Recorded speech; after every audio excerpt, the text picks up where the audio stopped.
I am incredibly delighted today to receive Sofia Ranchordas from Tilburg University. She is also a professor of public law at Lewis in Rome. Now, a couple of things before we get started. Sofia is currently running two big projects that she obtained after sending a couple grants. So just so you know, if you want to get some of those grants, I suggest you do not apply a year when Sofia is also applying, because she will take them all. Something which I also wanted to mention, some of you may have seen that last week or 2 weeks ago, Mark Lemley from Stanford University got the award for the best mentor by the American Association of the Law Schools. If we were to grant such an award in Europe, I think it should definitely go to you. So many people this morning told me, past students of yours, that they sent their greetings, and I know you are doing a lot, and it's not always visible. So on behalf of all of those people, thank you so very much for all of them. I mean, if you compare to Mark Lively, especially, I mean. Okay, today we're going to hear about this book that Sofia co-authored. It came out just a couple of weeks ago. The official title of the book is An Introduction to Law and Regulation, although I think it's way more than just an introduction. I had the pleasure, as you can see, I've done my own work of reading the entire book. I was very surprised to hear about public choice theory, complexity theories, regulatory captures, many subjects that are very dear to me. So I'm very much looking forward to this presentation today. I also want to mention that if every policymakers could get a copy of the book on their desk, I think the world would be a better place. So on that, thank you so very much. The floor is yours. We do as we always do, half an hour, and then we'll go for the Q&A. Thank you so much. Thank you so much, Thibault. Thank you to the whole department for organizing this talk, for having me. This is also the first book launch, so it's great. So I promised that I would talk about the book, but also about how the book also conveys a new vision of the state, in the sense that of the regulatory state. So it's not just a presentation of the book, but actually it's a presentation of how the book fits in with how we see the regulatory state. So basically, I would like to, I don't know how many of you work on regulation. I mean, I know a couple of you do, because I know you, but I would like to actually take you into how we thought about the book historically. So in that sense, I'm going to do a little bit of history, because sometimes for the younger generation, it's always obvious how regulation has evolved. So basically, we actually tried to think about the book as something that was between everything else, all the tradition of regulation. So when I studied regulation as a student, I still read all these very traditional books that were written by economists or by political scientists on regulation, and that had a very old-fashioned view of regulation. It was all about regulating infrastructure, regulating railways, price caps. It was all about that.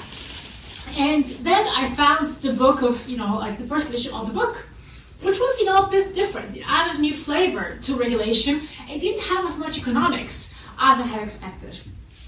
And basically, of course, things changed a lot between 2007, when the first edition of the book was published, and the second edition. So I'm going to take you a little bit for that, as well as tell you what we did not consider as much in the book, but what I'm, current research I'm considering, and what actually could be of added value for future research, also hopefully for yourself.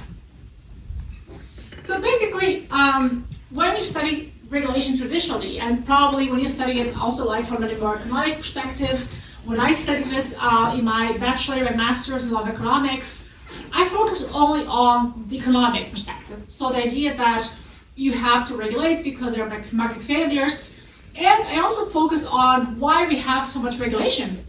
And basically, it all comes from, very often we relate to the New Deal, the response to the Great Depression. Of course, we have a couple of competition law experts here in the room that would say, no, regulation came before, and it's true. At the end of the 19th century, regulations started coming up to actually make sure that there were no abuses when it came to so many infrastructures, the railways, for example, the road traffic accidents. So that was actually the real birth of regulation, the Sherman Act, that actually still exists. So basically in 1880, 1890, this was actually the birth of regulation. but it was not enough to address so many social problems that actually occurred with the Great Depression. So basically, most regulation scholars started usually from the point of the New Deal. And if you read, Arthur Lobel's very famous article on the New Deal, you actually see that. There is a big historical approach. It's, an article that it has many years. I read it for a PhD. I think you should still, if you're doing a PhD in regulation, you should also read it because there's a very good account of all the reforms that occurred in the New Deal. And then in Europe, I don't think we are always aware of how much was actually, adopted in this period, and also how much is still valid. Actually, the Administrative Procedure Act that was adopted in the 40s is still valid now. And so much of what we see now as agencies, also in Europe, comes from this period. So in that sense, they also had a big influence in how we actually have set up agencies throughout the world.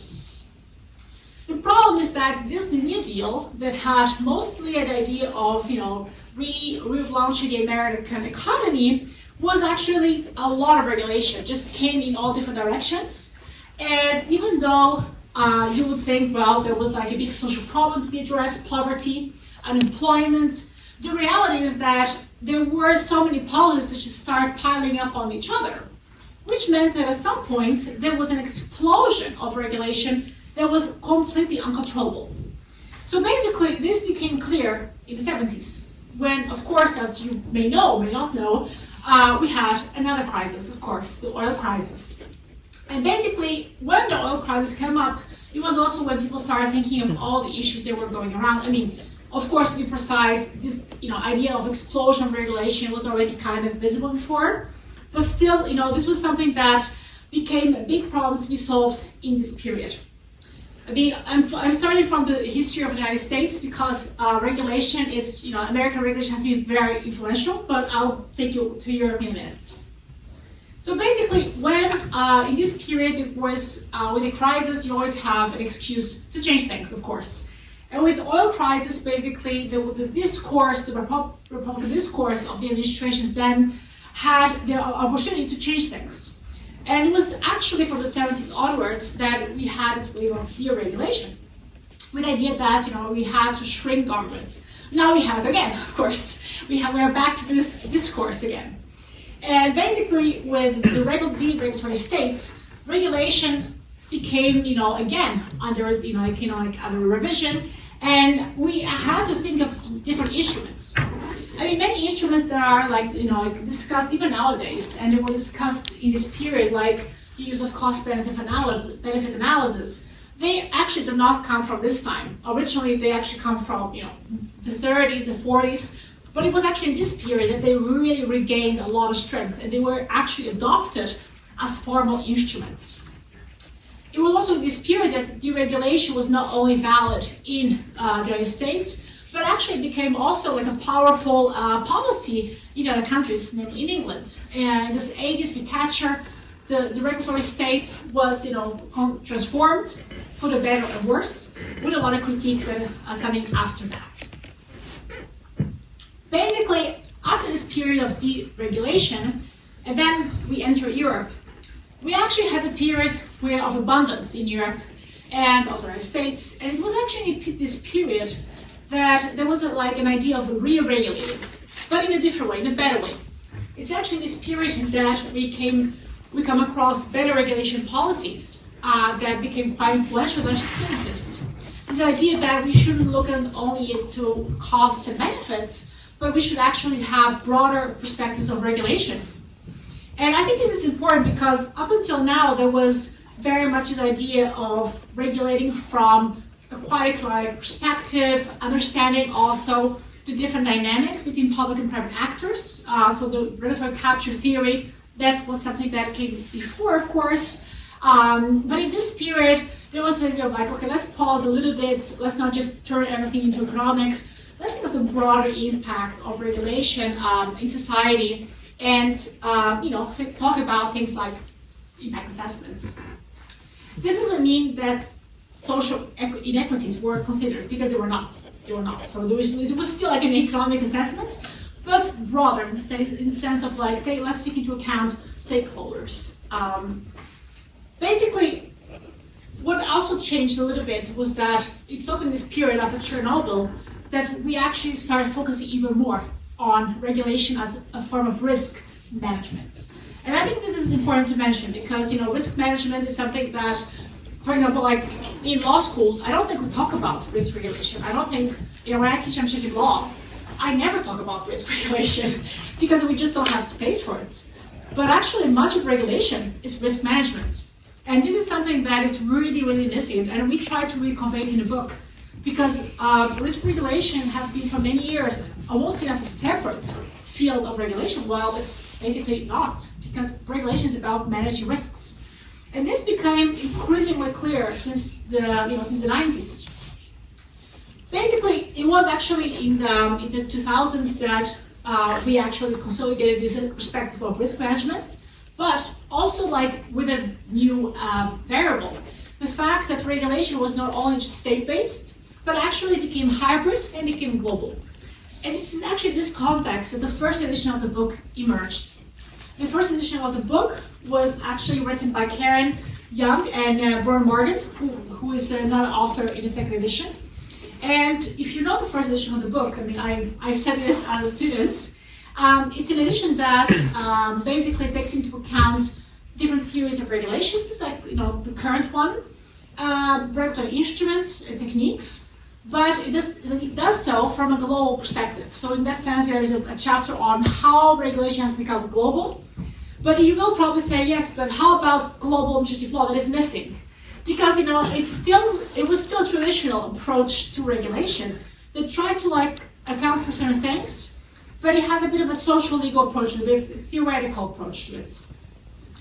Basically, much has happened since the first edition. The emphasis on risk was something that we thought would be necessary to actually consider. And because of that, we actually decided to rearrange the book to a great extent. We also thought that it would be important to consider new challenges like climate change, which is something that has become increasingly prominent in the last 2 decades. And so we decided to organize the book in a different way. So basically the book, which is which I have here, the book, it's divided into 3 parts. The first part is kind of like a foundation.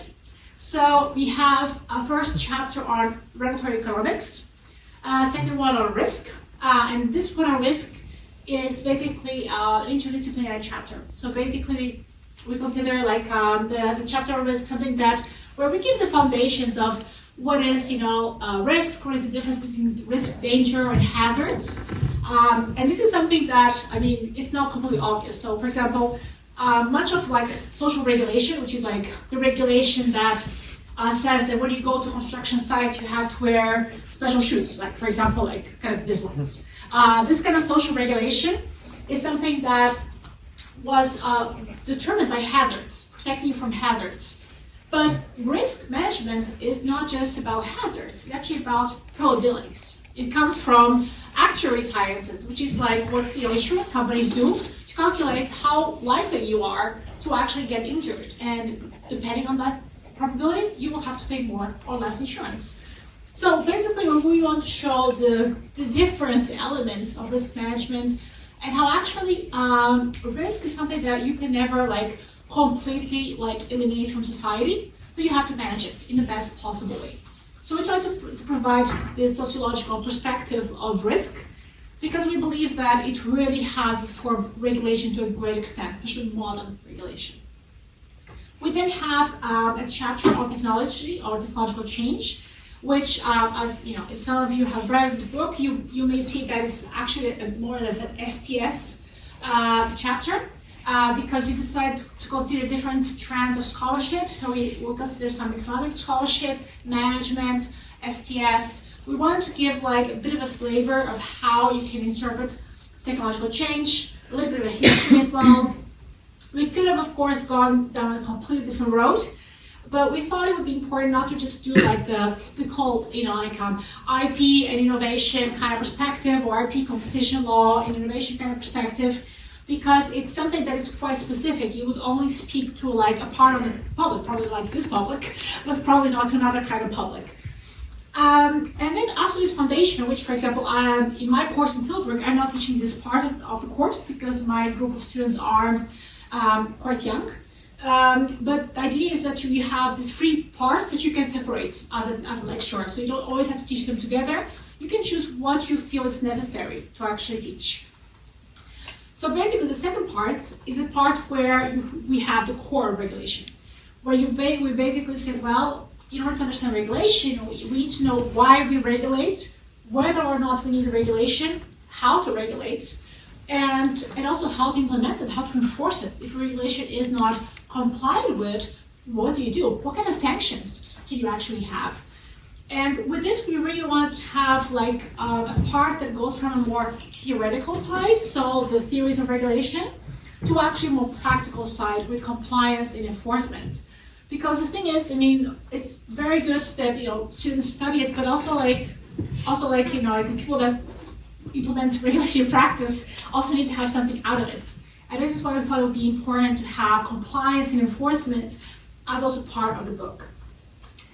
Having said this, after we have, this is the biggest chunk of the book, we thought, well, we also need to have a part of legitimacy and accountability. And this is a part that is very dear to me because legitimacy and accountability is not exactly a very legal part. It's like legitimacy, the chapter on legitimacy is very much focused on interdisciplinary scholarship from philosophy, management, and political science, and some regulatory studies on legitimacy. But actually, it's the part that my students love the most because my students are like very interested in legitimacy because they always say, well, but I mean, I want to know why I obey the law, and this is very important to me. And this is something that really interests them because we always give examples of like charismatic leaders and why people tend to be attracted to charismatic leaders. And this is something that very often people associate with regulation because we don't see the regulators very easily. But still, it's quite important because it makes such a big difference in terms of compliance. And we then finished the book with a chapter on accountability. Because this is one of the biggest challenges of modern regulation, especially with technology, to actually technology and with supply chains, to understand who is accountable for what, especially when we live in a world of very complex supply chains. So we end basically with this problem of accountability. When I teach the book, I always teach a case study on supply chains, and I like my students to choose different supply chains that they like to analyze. So from fashion to chocolate, coffee, you name it. And this is something that I think is important because, again, this is a topic that we don't teach in our traditional law degrees, but it's really crucial for our economy nowadays. Basically, the book has, in terms of implementation, it's a book it's a case of materials, as we call it, but it doesn't have cases. It has text and materials. So it has extracts that we selected. We selected the extracts based on different criteria. And we really wanted to have extracts that were easy to read and that we could actually insert in our narrative. So we have commentary always to make the text more readable. And we have discussion questions, which can help both students and lecturers. And then we have additional readings. We didn't have space to include a very complete bibliography. Actually, we had to delete it at the last minute. That's why we're not able to be completely scientific about it because we read a lot of things that we could not include. So if you were not cited, I apologize. We probably read you, but it was really possible to encompass really everything in the bibliography. The thing is, there are many challenges ahead that the book was partially able to account for and partially not able to account for. We do try to talk about a little bit big tech in the book, but of course now, with the Trump administration, big tech is, taking a bigger role. That we hope that, maybe the third edition will be able to reflect a bit more.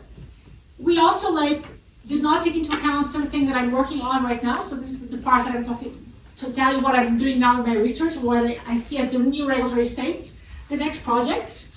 So, because this is a textbook, you can have everything, but I'm currently focusing a lot on regulatory injustices and actually how we should see, reshift the focus from reshaping individual behavior to actually reshaping systematic injustices.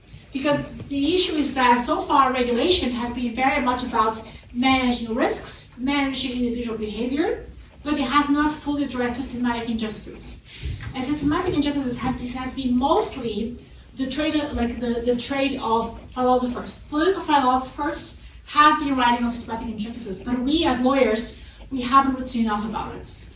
So my work right now is basically focused on this. So I'm working on a new project that is actually focused on regulatory inequities. I have published already a couple of little papers on gender inequities, race inequities, and I'm building it up to a bigger thing on regulatory injustices. Where I try to actually think of housing injustices, racial injustices, how basically structural racism and all these structural inequities are very often not accounted for in regulation. So, for example, the Grenfell Tower. I don't know if you remember what happened. Just for those who don't remember, in the Grenfell Tower, many people died. It was called the Moroccan Tower, which was a racist way of referring to it, because it was not very well maintained. And here you had basically you could teach the whole book just with this example, because you had the problem of why you regulate, all the different interests coming together. Basically, everybody wanted to get rid of this tower because it was placed in Kensington, that it was social housing. So you have a very expensive piece of land, but you have basically immigrants living there. So basically, everybody wanted those immigrants to move because they were costing the municipalities so much money. The tower was not well maintained, so basically to comply with the fire safety measures, they just did the minimum. They just delegated all the inspections to the cheapest inspectors they could, which meant that basically they did a terrible job at maintaining the safety of the tower. Also, another issue is that something I didn't know before working on the book. So the higher, these high buildings of social housing, this big, these tall buildings are at a much higher risk of actually big fires because there is a higher probability that the cladding of the building is actually flammable. Because for higher buildings, you need a different kind of cladding. And the cladding that is not flammable is very expensive. So basically, social housing has very flammable cladding, which this one had. And then basically, nobody cares because, we're just immigrants living there. Also, when the fire broke out, there were a lot of bad instructions being given to the residents, which resulted in 71 deaths. And this building actually was regarded as an example of structural racism because, it failed at so many levels because people just didn't care about who lived there inside. And I think it's important that in regulation, we actually don't consider the regulatees as just in a racial blind way. Because basically, you always have to think about the possibility that there is these inequities. And these inequities mean that you need very often additional guarantees because not all the houses will be in the same condition. There will be houses, like social housing, there will be a few steps behind. So this is something that I think that I'm working on because I think it's very much part of this structural injustice that we see in many fields, in fields that are essential to our lived life, like housing, but they have remained quite unaddressed in the past years. So, as a last overview, so in this new regulatory state where I'm kind of currently thinking about what I'm working on, basically I would like to expand some of the points we already have in this book. We actually some of these ideas in the conclusion. And basically what I'm working on is actually exploring further this idea of power asymmetries that we see very much in regulation. We have always seen it in regulation. Regulation has been driven actually by this problem of power asymmetries.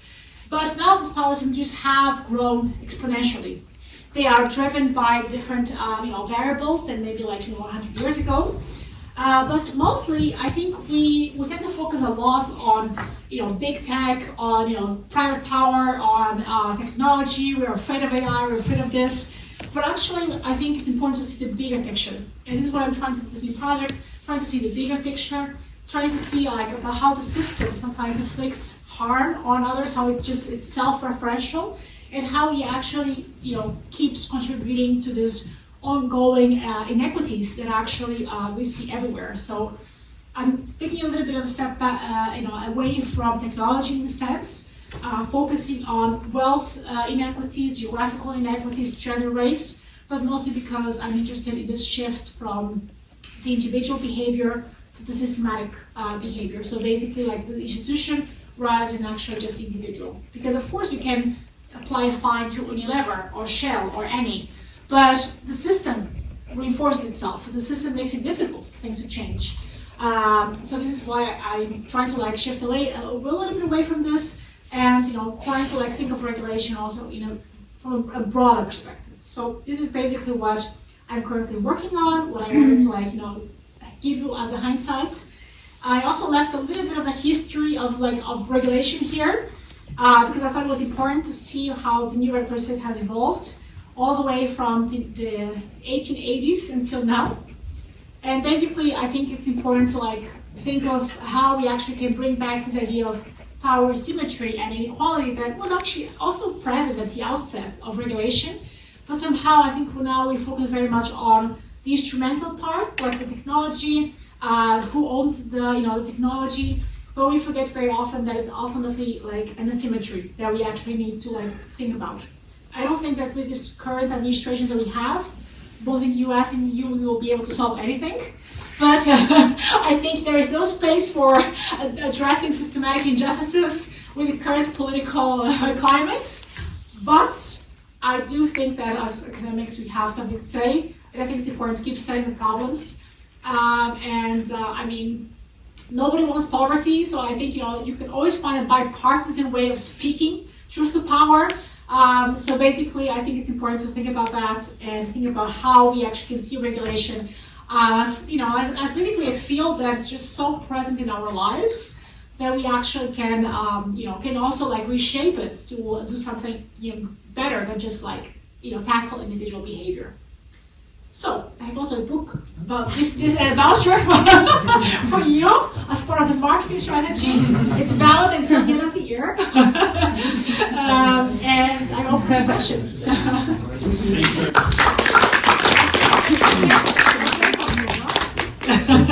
All right, I will ask you two questions since I've read the book, and then I open the floor so we'll see how we can get started. The first question is something that you